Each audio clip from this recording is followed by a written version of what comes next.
इन्टरमिटेन्ट fasting गर्दाखेरि यदि 16 घण्टा व्रतको समयमा भोक लागेमा कागती पानी, जिरा पानी, मेथी पानी, दालचिनी पानी, चिनी बिनाको कालो चिया, कालो कफी साथसाथै ग्रिन टी खान मिल्छ। यतिले पनि पुगेन जस्तो महसुस भएमा काँक्रा र मुला खान पाइन्छ। गाजर चाहिँ पाइँदैन। 8 घण्टा खाने समयभित्र पनि धेरै खान पाइँदैन, ठिक्कले खान पर्छ।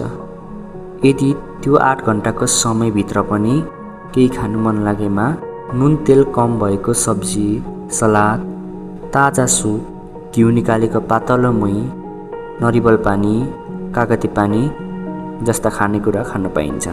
इन्टरमिटेन्ट फास्टिङ गर्दा 16 घण्टा बिचमा क्यालोरी धेरै दिने खानेकुरा चल्यो भने शरीरको बोसो मजाले पग्लिँदैन।